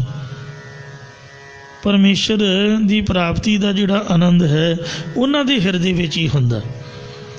ਪਰ ਜਿਹਦੇ ਹਿਰਦੇ 'ਚ ਪ੍ਰਭੂ ਪਰਮਾਤਮਾ ਦੀ ਪ੍ਰੀਤੀ ਪ੍ਰੇਮ ਹੀ ਨਹੀਂ ਹੈ, ਬਿਰਹਾ ਆਖੀ ਹੈ, ਬਿਰਹਾ ਤੂੰ ਸੁਲਤਾਨ ਫਰੀਦਾ ਜਿਤ ਤਨ ਬਿਰਹੂ ਨਾ ਉਪਜੈ ਸੋ ਤਨ ਜਾਣ ਮਸਾਨ। ਉਹ ਤਾਂ ਮੁਰਦੇ ਨੇ, ਮਸ਼ਾਨ ਭੂਮੀ 'ਚ ਪਏ ਹੋਏ ਮੁਰਦਿਆਂ ਦੀ ਤਰ੍ਹਾਂ ਨੇ। ਤੇ ਰਾਮ ਰਸ ਨਾਹੀ, ਪਰਮੇਸ਼ਰ ਪ੍ਰਾਪਤੀ ਦਾ ਆਨੰਦ ਹੀ ਨਹੀਂ ਉਹਨਾਂ ਨੂੰ। ਜੀਵਨ ਬੇਰਸੀ ਵਾਲਾ ਹੈ। ਦੁਬਿਧਾ ਕਰਮ ਬੇਕਾਰੀ। ਉਹ ਤੇ ਚਿੱਤੀ ਦਵੈਤ ਭਾਵ ਦੇ ਵਿੱਚ ਪਈ ਹੋਈ ਵਿਕਾਰਾਂ ਵਾਲੇ ਕੰਮ ਕਰਦੀ ਰਹਿੰਦੀ। ਜੀਵ ਰੂਪ ਇਸਤਰੀ ਜਾਂ ਔਗਣਾ ਕਾਰਨ ਵਿਕਾਰੀ ਹੋਈ ਰਹਿੰਦੀ ਹੈ। ਅੰਤਰ ਰਤਨ ਪਦਾਰਥ ਹਿਤ ਕਾ। ਜਿਸ ਦੇ ਹਿਰਦੇ ਵਿੱਚ ਰਤਨ ਪਦਾਰਥ ਰੂਪ ਬ੍ਰਹਮ ਦੀ ਪ੍ਰਾਪਤੀ ਦਾ ਹਿਤ ਪ੍ਰੇਮ ਹੈ, ਇਸੇ ਪ੍ਰਕਾਰ ਅੰਤਰ ਰਤਨ ਪਦਾਰਥ ਹਿਤ ਕਾ। ਜਿਸ ਦੇ ਅੰਦਰ ਪਰਮੇਸ਼ਰ ਨੇ ਪ੍ਰੇਮ ਰੂਪ ਰਤਨ ਪਦਾਰਥ ਨੂੰ ਪੈਦਾ ਕੀਤਾ ਹੈ, ਇਸੇ ਪ੍ਰਕਾਰ ਅੰਤਰ ਰਤਨ ਪਦਾਰਥ ਹਿਤ ਕਾ। ਜਿਸ ਦੇ ਅੰਦਰ ਪ੍ਰੇਮ ਰੂਪ ਪਦਾਰਥ ਹੈ, ਉਸ ਨੂੰ ਰਤਨ ਰੂਪ ਬ੍ਰਹਮ ਅੰਦਰੋਂ ਹੀ ਪ੍ਰਾਪਤ ਹੋਇਆ ਹੈ। ਦੁਰੈ ਨਾ ਲਾਲ ਪਿਆਰੀ। ਆਰੋ ਲਾਲ ਪਿਆਰੇ ਪਰਮੇਸ਼ਰ ਦੀ ਪਿਆਰੀ ਸਖੀ ਲੁਕ ਨਹੀਂ ਸਕਦੀ, ਭਾਵ ਛੁਪਾਈ ਹੋਈ ਸ਼ੁਭਦੀ ਲੁਕਦੀ ਨਹੀਂ ਹੈ। ਇਸੇ ਪ੍ਰਕਾਰ ਅੰਤਰ ਰਤਨ ਪਦਾਰਥ ਹਿਤ ਕਾ। ਜਿਸ ਦੇ ਅੰਦਰ ਵੈਰਾਗ ਰੂਪੀ ਰਤਨ, ਸਤ ਸੰਤੋਖ ਦਇਆ ਧਰਮ ਵਿਚਾਰ ਆਦਿ ਗੁਣ ਰੂਪੀ ਪਦਾਰਥ ਅਤੇ ਪ੍ਰਭੂ ਪ੍ਰਾਪਤੀ ਦਾ ਪ੍ਰੇਮ ਹੈ, ਇਸੇ ਪ੍ਰਕਾਰ ਅੰਤਰ ਰਤਨ ਪਦਾਰਥ ਹਿਤ ਕਾ। ਜਿਸ ਦੇ ਅੰਦਰ ਰਤਨ ਨੂੰ ਬ੍ਰਹਮ ਦਾ ਪ੍ਰੇਮ ਰੂਪ ਪਦਾਰਥ ਹੈ, ਉਹ ਮਹਾਰਾਜ ਫਰਮਾਉਂਦੇ ਨੇ ਦੁਰੈ ਨਾ ਲਾਲ ਪਿਆਰੀ। ਪਿਆਰੇ ਪਰਮੇਸ਼ਰ ਦੀ ਪਿਆਰੀ ਸਖੀ ਗੁੱਝੀ ਨਹੀਂ ਰਹਿ ਸਕਦੀ, ਲੋਕੇ ਨਹੀਂ ਰਹਿ ਸਕਦੀ, ਭਾਵ ਉਹ ਸਭ ਦੇ ਵਿੱਚ ਮਸ਼ਹੂਰ ਪ੍ਰਗਟ ਹੋ ਜਾਂਦੀ ਹੈ। ਜਾਏ ਮਿਲਣ ਗੁੜ ਕੀੜੀਆਂ, ਰੱਖੈ ਰੱਖਣਹਾਰ ਲੁਕਾਈ। ਭਾਈ ਗੁਰਦਾਸ ਜੀ ਦਾ ਫਰਮਾਨ, ਕੀੜਿਆਂ ਨੂੰ ਪਤਾ ਨਹੀਂ ਕੌਣ ਦੱਸ ਦਿੰਦਾ ਵੀ ਗੁੜ ਦੀ ਬੋਰੀ ਇੱਥੇ ਪਈ ਹੈ। ਬਾਣੀਆਂ ਜਿੰਨੇ ਮਰਜ਼ੀ ਲੁਕਾ ਕੇ ਰੱਖਣ, ਕਿਤੇ ਆਪਾਂ ਘਰ ਦੇ ਵਿੱਚ ਕੋਈ ਮਿੱਠਾ ਰੱਖਿਆ ਭੁੱਲ ਜਾਈਏ, ਸਾਨੂੰ ਤਾਂ ਪਤਾ ਨਹੀਂ ਹੋਊਗਾ, ਪਰ ਕੀੜੇ ਉੱਥੇ ਪਹੁੰਚੇ ਹੋਣਗੇ। ਇੰਜ ਜਿਹੜੇ ਜਗਿਆਸੂ ਨੇ, ਸੰਤ ਭਗਤੀ ਕਰਦੇ ਨੇ ਲੁਕ ਕੇ, ਭੋਰੇ ਪੁੱਟ ਕੇ, ਕਿਸੇ ਦੇ ਸਾਹਮਣੇ ਬੰਦਗੀ ਨਹੀਂ ਕਰਦੇ, ਪਰ ਦੁਨੀਆ ਨੂੰ ਪਤਾ ਨਹੀਂ ਕਿਵੇਂ ਪਤਾ ਲੱਗ ਜਾਂਦਾ। ਭਾਵੇਂ ਕੋਈ ਬੁਰਾ ਕਰਮ ਕਰੇ ਤੇ ਭਾਵੇਂ ਕੋਈ ਕਰੇ ਚੰਗਾ, ਦੱਸਣ ਦੀ ਨਹੀਂ ਲੋੜ ਸੰਸਾਰ ਨੂੰ, ਆਪਣੇ ਆਪ ਹੀ ਲੱਭ ਲੈਂਦੇ ਨੇ, ਪਤਾ ਆਪਣੇ ਆਪ ਹੀ ਮਸ਼ਹੂਰੀ ਹੋ ਜਾਂਦੀ ਹੈ। ਕਹਿੰਦੇ ਜੋ ਧਰਮ ਕਮਾਵੇ ਤਿਸ ਧਰਮ ਨਾਉ ਹੋਵੇ। ਜਿਹੜਾ ਧਰਮ ਕਮਾਉਂਦਾ ਉਹਨੂੰ ਕਹਿੰਦੇ ਨੇ ਵੀ ਇਹ ਧਰਮੀ ਫੌਜੀ ਹੈ, ਇਹ ਸੰਤ ਹੈ, ਇਹ ਸਾਧੂ ਹੈ। ਕਿੰਨੇ ਦੱਸਿਆ? ਉਹ ਆਪ ਤਾਂ ਬੋਲਦਾ ਨਹੀਂ, ਵੇਖਣ ਵਾਲੇ ਉਹ ਅੰਦਾਜ਼ਾ ਲਾ ਲੈਂਦੇ। ਦੁਨੀਆ ਨੂੰ ਕਹਿੰਦੇ ਨਾ ਵੀ ਹਿਰਦੇ 'ਚ ਭਗਵਾਨ ਵੱਸਦਾ, ਵੱਸਦਾ ਕਿ ਨਹੀਂ ਵੱਸਦਾ ਦੱਸੋ? ਤੇ ਰੱਬ ਤੋਂ ਕੋਈ ਲੁਕਾ ਸਕਦਾ? ਸਭੈ ਘਟ ਰਾਮ ਬੋਲੇ, ਘਟ ਘਟ ਮੈਂ ਹਰਜੂ ਬਸੈ। ਹੁਣ ਰੱਬ ਨੂੰ ਤਾਂ ਪਤਾ ਹੀ ਆ ਵੀ ਇਹ ਬੰਦਾ ਕਿਸ ਤਰ੍ਹਾਂ ਦਾ। ਉਹੀ ਰੱਬ ਤੁਹਾਡੇ ਹਿਰਦੇ 'ਚ ਵੱਸਦਾ, ਉਹੀ ਦੱਸਦਾ ਲੋਕਾਂ ਨੂੰ। ਜਿਹੜੀ ਅੰਦਰਲੀ ਆਤਮਾ ਹੈ, ਉਹ ਜਿਹੜੀ ਜੋਤ ਹੈ, ਉਹ ਸੋਝੀ ਦਿੰਦੀ ਹੈ। ਜੋ ਧਰਮ ਕਮਾਵੇ ਤਿਸ ਧਰਮ ਨਾਉ ਹੋਵੇ। ਜਿਹੜਾ ਧਰਮ ਕਮਾਉਂਦਾ ਉਹਦਾ ਨਾਂ ਧਰਮੀ ਹੁੰਦਾ, ਸੰਸਾਰ 'ਚ ਪ੍ਰਸਿੱਧ ਹੋ ਜਾਂਦਾ। ਪਾਪ ਕਮਾਣੇ ਪਾਪੀ ਜਾਣੀਏ। ਜਿਹੜਾ ਪਾਪ ਕਮਾਉਂਦਾ ਉਹਨੂੰ ਲੋਕ ਪਾਪੀ ਜਾਣਦੇ ਨੇ। ਪਾਪੀ ਕਰਮ ਕਮਾਉਂਦੇ ਕਰਦੇ ਹਾਏ ਹਾਏ। ਨਾਨਕ ਜੋ ਮਥਨ ਮਾਧਾਣੀ ਆ ਤੇ ਉਹ ਮਥੇ ਧਰਮ ਰਾਏ। ਸੋ ਗੁੜ ਦੀ ਤਰ੍ਹਾਂ, ਕੀੜਿਆਂ ਦੀ ਤਰ੍ਹਾਂ ਜਿਹੜੇ ਜਗਿਆਸੂ ਨੇ, ਮਹਾਂਪੁਰਖ ਬ੍ਰਹਮ ਗਿਆਨੀਆਂ ਦੀ ਖੋਜ ਕਰ ਲੈਂਦੇ, ਭਾਲ ਕਰ ਲੈਂਦੇ ਨੇ। ਸੋ ਜਿਸ ਦੇ ਹਿਰਦੇ 'ਚ ਨਾਮ ਦਾ ਰਤਨ ਹੈ, ਪ੍ਰੇਮ ਦਾ ਪਦਾਰਥ ਹੈ, ਅਰੇ ਵਾਹਿਗੁਰੂ ਦਾ ਹਿਤ ਪਿਆਰ ਹੈ, ਉਹ ਦੁਰਿਆ ਨਾ ਲਾਲ ਪਿਆਰੀ। ਪਿਆਰੀ ਜਗਿਆਸੂ ਰੁਪਿਸਤਰੀ ਤੇ ਲਾਲ ਪਤੀ ਦੀ ਪ੍ਰਾਪਤੀ ਵਾਰੀ ਲੋਕੇ ਨਹੀਂ ਰਹਿੰਦੀ। ਬੀਬੀ ਦੇ ਮੱਥੇ 'ਤੇ ਲਿਖਿਆ ਹੁੰਦਾ, ਬੀਬੀਆਂ ਤਾਂ ਬੋਲਦੀਆਂ ਹੀ ਨਹੀਂ, ਉਹ ਤਾਂ ਸੰਕੋਚਮਈ ਲਹਿਜੇ 'ਚ ਵਿਚਰਦੀਆਂ ਨੇ, ਪਰ ਉਹਨਾਂ ਦੇ ਮੱਥੇ 'ਤੇ ਲਿਖਿਆ ਹੁੰਦਾ ਵੀ ਇਸ ਬੀਬੀ ਨੂੰ ਆਪਦੇ ਪਤੀ ਦੀ ਖੁਸ਼ੀ ਪ੍ਰਾਪਤ ਹੈ। ਚਿਹਰੇ 'ਤੇ ਲਿਖਿਆ ਹੁੰਦਾ ਵੀ ਇਹਨੂੰ ਪਤੀ ਦੀ ਖੁਸ਼ੀ ਨਹੀਂ ਮਿਲੀ ਹੈ। ਤਾਂ ਇਸ ਵਾਸਤੇ ਚਿਹਰੇ ਤੋਂ ਹੀ ਸਭ ਕੁਝ ਪੜ੍ਹਿਆ ਜਾ ਸਕਦਾ ਜਿਹਨੂੰ ਰੱਬ ਦੀ ਪ੍ਰਾਪਤੀ ਹੋਈ ਹੈ। ਅਤੇ ਮਹਾਰਾਜ ਕਹਿੰਦੇ ਗੁਰਮੁਖ ਲਾਲੋ ਲਾਲੇ ਜੋ ਰੰਗ ਮਜੀਠ ਸ ਚੜਾਓ। ਜਿਹੜੇ ਰੱਬ ਦੇ ਪਿਆਰ ਵਾਲੇ ਨੇ ਬੋਲ ਕੇ ਨਹੀਂ ਦੱਸਦੇ ਵੀ ਮੈਨੂੰ ਰੱਬ ਮਿਲਿਆ ਹੋਇਆ। ਜਿਹੜਾ ਬੋਲਦਾ ਉਹ ਤਾਂ ਸੰਤ ਹੀ ਨਹੀਂ। ਜਿਨ ਹਰ ਪਾਇਆ ਤਿਨ ਛਪਾਇਆ। ਤਾਂ ਇਸ ਲਈ ਜਿਹੜਾ ਅੰਦਰ ਹੋਵੇ ਉਹੀ ਬਾਹਰ ਪ੍ਰਗਟ ਹੁੰਦਾ ਹੈ। ਮਹਾਰਾਜ ਦੀ ਬਾਣੀ ਵਿੱਚ ਬਚਨ ਨੇ, ਅੰਦਰ ਕਮਾਣਾ ਸਰ ਪਰ ਉਗੜਾ। ਭਾਵੇਂ ਕੋਈ ਬਹਿ ਧਰਤੀ ਵਿੱਚ ਕਮਾਈ, ਜੋ ਤੁਹਾਡੇ ਢਿੱਡ 'ਚ ਚੱਲ ਰਿਹਾ ਉਹ ਤੁਹਾਡੇ 'ਤੇ ਮੱਥੇ 'ਤੇ ਲਿਖਿਆ ਜਾਊਗਾ ਕੁਦਰਤ ਵੱਲੋਂ। ਔਰ ਵੇਵਸ ਹੁੰਦੀਆਂ ਨੇ, ਸਿਆਣੇ ਬੰਦੇ ਕੈਚ ਕਰ ਜਾਂਦੇ ਨੇ ਵੀ ਇਹਦੇ ਦਿਲ 'ਚ ਕੀ ਚੱਲ ਰਿਹਾ ਹੈ, ਵੇਖ ਕੇ ਹੀ। ਇਹ ਵਿਦਿਆ ਹੈ ਸੰਸਾਰ ਦੀ, ਕੋਈ ਅੰਤਰਜਾਮਤਾ ਨਹੀਂ ਹੈ। ਇਹ ਨਹੀਂ ਵੀ ਕੋਈ ਬ੍ਰਹਮ ਗਿਆਨ ਹੈ ਜਾਂ ਕੋਈ ਅੰਤਰਜਾਮਤਾ ਹੈ। ਇੱਕ ਵਿਦਿਆ ਹੈ, ਇੱਕ ਗਣਿਤ ਵਿਦਿਆ ਹੈ, ਇੱਕ ਦੋ ਵਾਲੀ, ਇੱਕ ਅੱਖਰੀ ਵਿਦਿਆ ਊੜੇ ਆੜੇ ਵਾਲੀ, ਇੱਕ ਇਸ਼ਾਰੀ ਵਿਦਿਆ ਵੀ ਇਸ਼ਾਰੇ ਨਾਲ ਹੀ ਸਮਝ ਜਾਣਾ। ਤੋ ਇੰਜ ਇਸ਼ਾਰੇ ਦੀ ਵੀ ਨਹੀਂ ਲੋੜ। ਕਹਿੰਦੇ ਜਿਨ ਇਹ ਚਾਕੀ ਸੋਈ ਜਾਣ, ਗੂੰਗੇ ਕੀ ਮਠਿਆਈ। ਗੂੰਗੇ ਨੂੰ ਮਠਿਆਈ ਖਵਾ ਦਿਓ, ਬੋਲ ਤਾਂ ਸਕਦਾ ਨਹੀਂ ਵਿਚਾਰਾ, ਨੂੰ ਪੁੱਛੋਗੇ ਵੀ ਕਿੰਨੀ ਕੁ ਮਿੱਠੀ ਸੀਗੀ, ਉਹ ਕੱਛਾ ਮਾਰੂਗਾ, ਨੱਚੂਗਾ। ਉਹਦੇ ਖੁਸ਼ੀ ਦੇ ਇਜ਼ਹਾਰ ਤੋਂ ਤੁਸੀਂ ਮਹਿਸੂਸ ਕਰ ਸਕਦੇ ਵੀ ਇਹਨੂੰ ਮਠਿਆਈ ਬੜੀ ਮਿੱਠੀ ਲੱਗੀ ਹੈ, ਬੜੀ ਸਵਾਦ ਲੱਗੀ ਹੈ। ਛੋਟਾ ਜਿਹਾ ਬੱਚਾ ਉਹ ਚਵੀਆਂ ਲੈ ਲੈ ਚੀਜ਼ ਨੂੰ ਫੜੇਗਾ, ਬੋਲ ਤਾਂ ਸਕਦਾ ਨਹੀਂ ਉਹ, ਪਰ ਉਹਦੇ ਹਾਵ ਭਾਵਾਂ ਤੋਂ ਪਤਾ ਲੱਗਦਾ ਵੀ ਇਹ ਬੱਚਾ ਜਿਹੜਾ ਇਸ ਚੀਜ਼ ਤੋਂ ਖੁਸ਼ ਹੈ, ਇਹਨੂੰ ਚੀਜ਼ ਫੜਾ ਦਿਓ। ਤਾਂ ਇਸ ਤਰੀਕੇ ਦੇ ਨਾਲ ਜਿਨ੍ਹਾਂ ਨੂੰ ਰੱਬ ਮਿਲਿਆ ਉਹ ਬੋਲ ਕੇ ਨਹੀਂ ਆਉਂਦੇ। ਦੁਨੀਆ ਨੂੰ ਆਪਦੇ ਆਪ ਹੀ ਪਤਾ ਲੱਗ ਜਾਂਦਾ। ਰਤਨ ਲੁਕਾਇਆ ਲੁਕੈ ਨਾਹੀ, ਜੇਕੋ ਰੱਖੈ ਲੁਕਾਈ। ਜਿਹੜਾ ਰਤਨ ਹੈ ਇਹ ਲੁਕਾਇਆ ਹੋਇਆ ਲੁਕਦਾ ਨਹੀਂ। ਭਾਵੇਂ ਕੋਈ ਨਾਮ ਰੂਪੀ ਰਤਨ ਨੂੰ ਜਿੰਨਾ ਮਰਜ਼ੀ ਲੁਕਾ ਕੇ ਰੱਖੇ। ਇਸੇ ਪ੍ਰਕਾਰ ਅੰਤਰ ਰਤਨ ਪਦਾਰਥ ਹਿਤਕਾ। ਜਿਸ ਦੇ ਅੰਦਰ ਵੈਰਾਗ ਰੂਪੀ ਰਤਨ ਹੈ, ਸਤ ਸੰਤੋਖ ਦਇਆ ਧਰਮ ਵਿਚਾਰ ਆਦਿ ਗੁਣਾ ਰੂਪੀ ਪਦਾਰਥ ਹੈ, ਤੇ ਪ੍ਰਭੂ ਪ੍ਰਾਪਤੀ ਦਾ ਪ੍ਰੇਮ ਹੈ। ਇਸੇ ਪ੍ਰਕਾਰ ਅੰਤਰ ਰਤਨ ਪਦਾਰਥ ਹਿਤ ਕਾ। ਜਿਸ ਦੇ ਅੰਦਰ ਰਤਨ ਰੂਪ ਬ੍ਰਹਮ ਦਾ ਪ੍ਰੇਮ ਰੂਪੀ ਪਦਾਰਥ ਹੈ, ਉਹ ਪਿਆਰੇ ਪਰਮੇਸ਼ਰ ਦੀ ਦੁਰੈ ਨਾ ਲਾਲ ਪਿਆਰੀ। ਪਿਆਰੀ ਸਖੀ ਗੁੱਝੀ ਨਹੀਂ ਰਹਿ ਸਕਦੀ, ਭਾਵੋ ਸਭ ਦੇ ਵਿੱਚ ਪ੍ਰਗਟ ਹੋ ਜਾਂਦੀ ਹੈ, ਮਸ਼ਹੂਰ ਹੋ ਜਾਂਦੀ ਹੈ। ਜੇ ਤੁਹਾਡੇ ਵੀ ਮਨ ਦਾ ਫੁਰਨਾ ਹੋਵੇ ਵੀ ਮੈਂ ਪ੍ਰਸਿੱਧ ਹੋਵਾਂ, ਫਲੈਕਸ ਲਵਾਉਣ ਦੇ ਨਾਲ ਜਾਂ ਐਡਵਰਟਾਈਜ਼ਮੈਂਟ ਕਰਨ ਦੇ ਨਾਲ ਬੰਦਾ ਪ੍ਰਸਿੱਧ ਨਹੀਂ ਹੁੰਦਾ। ਮੈਨੂੰ ਮਾਫ ਕਰਨਾ, ਸਭਨਾਂ ਦੀ ਕਮਾਈ ਹੈ, ਭਾਵੇਂ ਥੋੜ੍ਹੀ ਭਾਵੇਂ ਬਹੁਤੀ ਹੈ। ਰਾਧਾ ਸੁਆਮੀ ਵਾਲੇ ਗੁਰੂ ਮਹਾਰਾਜ ਜਿਹੜੇ ਮੰਨਦੇ ਉਹਨਾਂ ਦੇ ਮਹਾਰਾਜ ਹੀ ਨੇ। ਤੁਸੀਂ ਕਦੇ ਉਹਨਾਂ ਦੀ ਫਲੈਕਸ ਨਹੀਂ ਲੱਗੀ ਉਹ ਵੇਖੀ ਹੋਊਗੀ ਸੜਕ 'ਤੇ, ਕਦੇ ਟੀਵੀ 'ਚ ਨਹੀਂ ਫੋਟੋ ਆਉਂਦੀ, ਕੋਈ ਉਹਨਾਂ ਦੀ ਕੈਸਟ ਜਾਂ ਕੋਈ ਯੂਟਿਊਬ ਜਾਂ ਫੇਸਬੁੱਕ ਕੁਛ ਨਹੀਂ ਤੁਸੀਂ ਵੇਖੋਗੇ, ਜਾਂਦੇ ਨੂੰ ਵੀ ਨਹੀਂ ਮਿਲਣਗੇ। ਦੁਨੀਆ ਕਮਲੀ ਪਤਾ ਨਹੀਂ ਕਿਉਂ ਮਗਰ ਲੱਗਦੀ ਹੈ। ਕਈ ਵਾਰ ਸੋਚੀਦਾ ਬਹਿ ਗਏ, ਨਾਮ ਤਾਂ ਸਾਰੇ ਹੀ ਜਪਿਆ ਹੈ, ਭਾਵੇਂ ਥੋੜ੍ਹਾ ਭਾਵੇਂ ਬਹੁਤਾ। ਸਿੱਧ ਵੀ ਤਾਂ ਸਨ, ਗੁਰੂ ਨਾਨਕ ਸਾਹਿਬ ਦੀ ਬਰਾਬਰੀ ਤਾਂ ਨਹੀਂ ਕੋਈ ਕਰ ਸਕਦਾ, ਤੇ ਪਰ ਸਿੱਧ ਆਪਣੀ ਜਗ੍ਹਾ 'ਤੇ ਸੀਗੇ, ਹੋਰ ਵੀ ਸਾਧੂ ਸੰਤ ਸੀਗੇ। ਸਾਡਾ ਗੁਰੂ ਤਾਂ ਗੁਰੂ ਗ੍ਰੰਥ ਸਾਹਿਬ ਹੀ ਆ, ਉਹ ਵੀ ਗੁਰੂ ਗ੍ਰੰਥ ਸਾਹਿਬ ਨੂੰ ਮੰਨਦੇ ਨੇ। ਮਹਾਰਾਜ ਦਾ ਪ੍ਰਕਾਸ਼ ਹੁੰਦਾ ਸੀਗਾ, ਹਰਿਮੰਦਰ ਸਾਹਿਬ ਜਾ ਕੇ ਅਰਦਾਸ ਕਰਾ ਕੇ ਆਏ ਆਪਦੇ ਦੁੱਖਾਂ ਕਲੇਸ਼ਾਂ ਦੀ। ਦੁਨੀਆ ਦੀ ਗੱਲ ਵੱਖਰੀ ਹੈ, ਜਿਨ੍ਹਾਂ ਹੁਣ ਕੇਸ ਨਹੀਂ ਰੱਖਣੇ, ਅੰਮ੍ਰਿਤ ਨਹੀਂ ਛਕਣਾ, ਉਹਨਾਂ ਦਾ ਫਿਰ ਉੱਧਰ ਹੀ ਜਾਣਾ ਹੈ। ਆਪਾਂ ਇੱਥੋਂ ਭਜਾਉਣਾ ਵੀ ਠਹਿਰ ਜਾ, ਤੂੰ ਸਿਰ 'ਤੇ ਕੱਪੜਾ ਨਹੀਂ ਲਿਆ, ਚੱਲ ਜਾ ਕੇ ਰੁਮਾਲ ਲੈ ਗਿਆ। ਹੁਣ 10 ਰੁਪਏ ਕਿਸੇ ਦੀ ਬੋਝੀ 'ਚ ਹੋਣ ਵਿਚਾਰੇ, ਉਹ ਗੁਰਦੁਆਰੇ ਰੋਟੀ ਖਾਣ ਕਿਉਂ ਆਉਣ? ਉਹ ਆਪਦੇ ਹੋਟਲ 'ਤੇ ਬਹਿ ਕੇ ਨਾ ਖਾਣ। ਤੂੰ ਰੁਮਾਲ ਵੀ ਆਪਦਾ, ਆਪਾਂ ਤਾਂ ਘਰੋਂ ਕੱਪੜਾ ਵੀ ਨਹੀਂ ਦੇਣਾ ਗੁਰਦੁਆਰਿਓਂ, ਅਤੇ ਬੈਠੇ ਨੂੰ ਭਜਾ ਦੇਣਾ। ਇੱਥੇ ਕਿੰਨੇ ਆਉਣਾ? ਮਾੜਾ ਬੰਦਾ ਤਾਂ ਕਾਰਡ ਕੱਢ ਹੀ ਨਹੀਂ ਸਕਦਾ, ਨਾ ਕੋਈ ਦਾੜੀ ਰੱਖੇ ਨਾ ਕੋਈ ਕੇਸ ਰੱਖੇ, ਅਤੇ ਹੁਣ ਗੁਰੂ ਕੌਣ ਮੰਨੇ? ਅਤੇ ਇਸ ਵਾਸਤੇ ਗੁਰੂ ਤਾਂ ਉਹੀ ਮੰਨਣਗੇ ਜਿਹਨਾਂ ਨੇ ਪੂਰਾ ਤਨ ਮਨ ਧਨ ਅਰਪਣ ਕੀਤਾ ਹੈ। ਇੱਥੇ ਰਹਿਣਾ ਬੜਾ ਔਖਾ ਜੇ, ਝੂਠ ਜਿੱਦਾਂ ਮਰਜ਼ੀ ਬੋਲੀ ਜਾਓ, 5 ਮਿੰਟ ਨਹੀਂ ਬੰਦਾ ਖੜ ਸਕਦਾ। ਵੇਖੋ ਜਿਨ੍ਹਾਂ ਦੇ ਅਸਥਾਨ 'ਤੇ ਬੈਠੇ ਆ, ਐਵੇਂ ਜੋੜ ਮੇਲੇ ਰੌਣਕਾਂ ਲਾਈਟਾਂ ਨਹੀਂ ਜਗਦੀਆਂ, ਆਪਦਾ ਸੀਸ ਦੇਣਾ ਪੈਂਦਾ। ਹੁਣ ਸਾਰੀ ਦੁਨੀਆ ਕਿੱਥੋਂ ਸੀਸ ਦੇ ਦੱਸੋ? ਹੈ ਕਿਸੇ 'ਚ ਤਾਕਤ? ਆਪਾਂ ਕਿਸੇ ਦੀ ਗੱਲ ਨਹੀਂ ਮੰਨ ਸਕਦੇ, ਸੀਸ ਦੇਣਾ ਬੜਾ ਔਖਾ।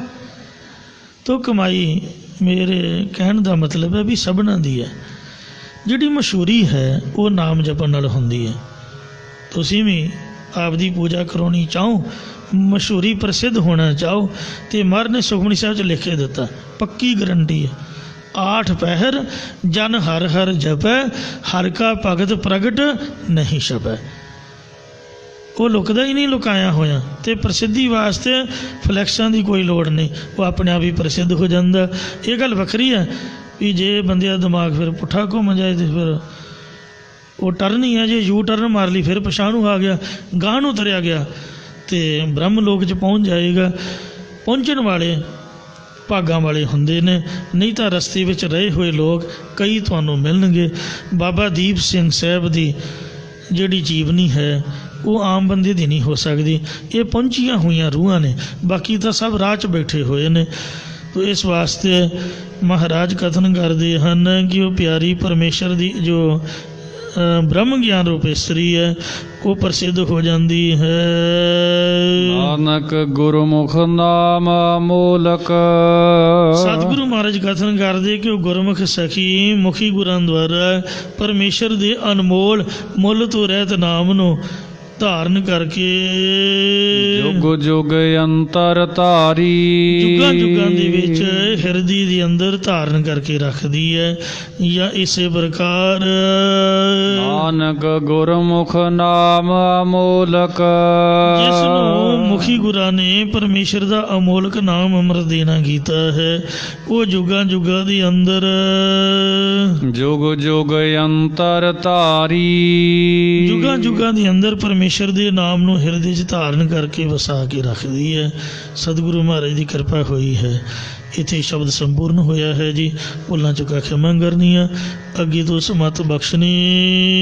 ਅੰਤਰ ਰਤਨ ਪਦਾਰਥ ਹਿਤਕਾਰ ਤੁਰੈ ਨ ਲਾਲ ਪਿਆਰੀ। ਨਾਨਕ ਗੁਰਮੁਖ ਨਾਮ ਅਮੋਲਕ ਜੋਗ ਜੋਗ ਅੰਤਰ ਧਾਰੀ। ਵਾਹਿਗੁਰੂ ਜੀ ਕਾ ਖਾਲਸਾ, ਵਾਹਿਗੁਰੂ ਜੀ ਕੀ ਫਤਿਹ। ਰਾਮਕਲੀ ਮਹੱਲਾ ਤੀਜਾ। ਆਨੰਦ ਇੱਕ ਓੰਕਾਰ ਸਤਿਗੁਰ ਪ੍ਰਸਾਦ। ਆਨੰਦ ਭਇਆ ਮੇਰੀ ਮਾਏ ਸਤਿਗੁਰੂ ਮੈਂ ਪਾਇਆ। ਸਤਿਗੁਰ ਤਾ ਪਾਇਆ ਸਹਿਜ ਸੇਤੀ ਮਨ ਵਜੀਆਂ ਵਾਧਾਈਆਂ। ਰਾਗ ਰਤਨ ਬਰਵਾਨ ਬਰੀਆਂ ਸ਼ਬਦ ਗਾਵਣ ਆਈਆਂ। ਦੋ ਤਾਂ ਗਾਵੋ ਹਰੀ ਕੀਰਾ ਮਨ ਜਿਨੀ ਵਸਾਇਆ। ਕਹਿ ਨਾਨਕ ਆਨੰਦ ਹੋਵੇ ਸਤਿਗੁਰੂ ਮੈਂ ਪਾਇਆ। ਏ ਮਨ ਮੇਰਿਆ ਤੂੰ ਸਦਾ ਰਹੋ ਹਰ ਨਾਲੇ। ਹਰ ਨਾਲ ਰਹੋ ਤੂੰ ਮਨ ਮੇਰੇ ਦੁਖ ਸਭ ਵਿਸਾਰਨਾ। ਅੰਗੀਕਾਰੋ ਕਰੇ ਤੇਰਾ ਕਾਰਜ ਸਭ ਸਵਾਰਨਾ। ਸਭਨਾ ਗੱਲਾਂ ਸਮਰੱਥ ਸੁਆਮੀ ਸੋ ਕਿਉ ਮਨੋ ਵਿਸਾਰੇ। ਕਹੈ ਨਾਨਕ ਮਨ